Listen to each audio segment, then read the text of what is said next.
ಹಾವೇರಿ ಲೋಕಸಭಾ ಕ್ಷೇತ್ರದಲ್ಲಿ ತನ್ನ ಮಗನಿಗೆ ಟಿಕೆಟ್ ಸಿಕ್ಕಿಲ್ಲ ಅನ್ನೋ ಸಿಟ್ಟಿಗೆ ಈಶ್ವರಪ್ಪ ಪ್ರಮುಖ ನಿರ್ಧಾರವನ್ನು ತೆಗೆದುಕೊಂಡಿದ್ದಾರೆ. ಶಿವಮೊಗ್ಗ ಲೋಕಸಭಾ ಕ್ಷೇತ್ರದಿಂದ ಪಕ್ಷೇತರ ಅಭ್ಯರ್ಥಿಯಾಗಿ ಬಂಡಾಯ ಅಭ್ಯರ್ಥಿಯಾಗಿ ನಾನು ಸ್ಪರ್ಧೆ ಮಾಡ್ತೀನಿ ಅಂತ ಘೋಷಿಸಿದ್ದಾರೆ. ಶಿವಮೊಗ್ಗ ಲೋಕಸಭಾ ಕ್ಷೇತ್ರದಿಂದ ಸ್ಪರ್ಧೆ ಮಾಡೋದು ಖಚಿತ ಆಗಿದೆ. BY ರಾಘವೇಂದ್ರ ವಿರುದ್ಧ ಈಶ್ವರಪ್ಪ ಬಂಡಾಯ ಅಭ್ಯರ್ಥಿಯಾಗಿ ಸ್ಪರ್ಧೆ ಮಾಡೋದಕ್ಕಿದ್ದಾರೆ. ಇವತ್ತು ಸಂಜೆ ಒಂದು ಸುದೀರ್ಘ ಮೀಟಿಂಗ್ ಮಾಡಿದ ಬಳಿಕ KS ಈಶ್ವರಪ್ಪ ಈ ಮಹತ್ವದ ನಿರ್ಧಾರವನ್ನು ತೆಗೆದುಕೊಂಡಿದ್ದಾರೆ.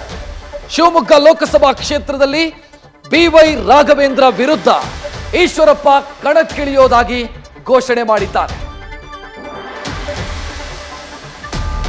ಇಡೀ ಕರ್ನಾಟಕ ರಾಜ್ಯದ ನೊಂದ ಕಾರ್ಯಕರ್ತರು, ಹಿಂದುತ್ವದ ಪ್ರತಿಪಾದಕರು, ರಾಜ್ಯದಲ್ಲಿ ಕುಟುಂಬ ಒಂದೇ ಕುಟುಂಬದ ವ್ಯವಸ್ಥೆಯಲ್ಲಿ ಇರೋದನ್ನ ಆ ಹಿಡಿತದಿಂದ ತಪ್ಪಿಸಬೇಕು ಅನ್ನೋ ಉದ್ದೇಶದಿಂದ ಎಲ್ಲರೂ ಒಟ್ಟಿಗೆ ಕೂತು ಚರ್ಚೆ ಮಾಡಿ ತೀರ್ಮಾನ ಮಾಡಿ ಅಭ್ಯರ್ಥಿಗಳನ್ನ ಮಾಡಬೇಕು ಅನ್ನೋ ಲೆಕ್ಕದಲ್ಲಿ ಕೇಂದ್ರ ನಾಯಕರು ಗಮನಕ್ಕೆ ಬರಬೇಕು, ರಾಜ್ಯ ನಾಯಕರು ಕೂಡ ಈ ದಿಕ್ಕಿನಲ್ಲಿ ಯೋಚಿಸಬೇಕು ಅನ್ನೋ ಉದ್ದೇಶದಿಂದ ಶಿವಮೊಗ್ಗ ಲೋಕಸಭಾ ಕ್ಷೇತ್ರದಿಂದ ಸ್ವತಂತ್ರವಾಗಿ ನಿಮ್ಮ ಅಭ್ಯರ್ಥಿಯಾಗಿ ನಾನು ಸ್ಪರ್ಧೆ ಮಾಡೇ ಮಾಡ್ತಾನೆ.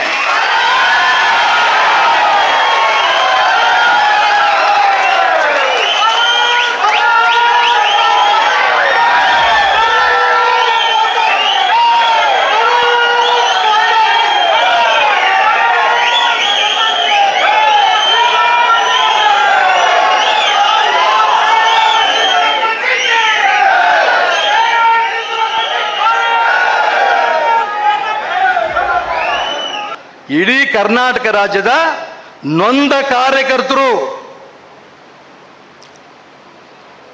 ಹಿಂದುತ್ವದ ಪ್ರತಿಪಾದಕರು, ರಾಜ್ಯದಲ್ಲಿ ಕುಟುಂಬ ಒಂದೇ ಕುಟುಂಬದ ವ್ಯವಸ್ಥೆಯಲ್ಲಿ ಇರೋದನ್ನ ಆ ಹಿಡಿತದಿಂದ ತಪ್ಪಿಸಬೇಕು ಅನ್ನೋ ಉದ್ದೇಶದಿಂದ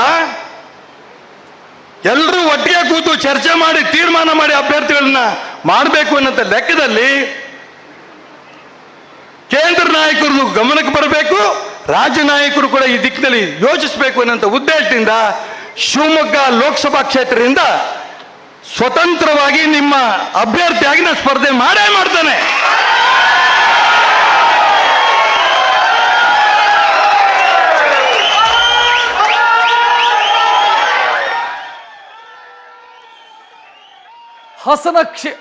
ಹಾವೇರಿ ಕ್ಷೇತ್ರದ ಟಿಕೆಟ್ ತಮ್ಮ ಮಗನಿಗೆ ಸಿಗತ್ತೆ ಅನ್ನುವಂಥ ನಿರೀಕ್ಷೆಯಲ್ಲಿ KS ಈಶ್ವರಪ್ಪ ಇದ್ರು. ಆದರೆ ಬೊಮ್ಮಾಯಿ ಅವರ ಪಾಲಾಗಿತ್ತು. ಇದಾದ ಬೆನ್ನಿಗೆ ಕೆರಳಿ ನಿಂತಂತ ಈಶ್ವರಪ್ಪ ನಾನು ಶಿವಮೊಗ್ಗ ಲೋಕಸಭೆಯಿಂದ ಸ್ಪರ್ಧೆ ಮಾಡೇ ಮಾಡ್ತೀನಿ ಅನ್ನೋದನ್ನ ಸ್ಪಷ್ಟಪಡಿಸಿದ್ದಾರೆ. ಇವತ್ತು ಏನು ಸಭೆಯಾಯಿತು, ಸಭೆಯಲ್ಲಿ ಅವರು ತೆಗೆದುಕೊಂಡಂತ ನಿರ್ಧಾರವನ್ನ ಸ್ಪಷ್ಟಪಡಿಸಿದ್ದಾರೆ. ರಾಘವೇಂದ್ರ ವಿರುದ್ಧ ನಾನು ಅಭ್ಯರ್ಥಿಯಾಗಿ ಕಣಕ್ಕಿಳಿತೀನಿ, ಬಂಡಾಯ ಅಭ್ಯರ್ಥಿಯಾಗಿ ಕಣಕ್ಕಿಳಿತೀನಿ ಅಂತ ಹೇಳ್ತಿದ್ದಾರೆ. ಈಶ್ವರಪ್ಪ ಅವರ ಸಿಟ್ಟು ನೇರವಾಗಿ BS ಯಡಿಯೂರಪ್ಪ ಅಂಡ್ ಅವರ ಕುಟುಂಬದ ಬಗ್ಗೆ ಇದೆ.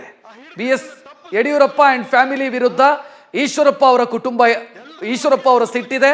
ಆ ಕಡೆ ಅವರು ಕೇಂದ್ರದ ವಿರುದ್ಧ ಅಥವಾ ನರೇಂದ್ರ ಮೋದಿ ಅವರ ವಿರುದ್ಧ, ಅಮಿತ್ ಶಾ ಅವರ ವಿರುದ್ಧ ಒಂದಕ್ಷರ ಮಾತನಾಡ್ತಾ ಇಲ್ಲ.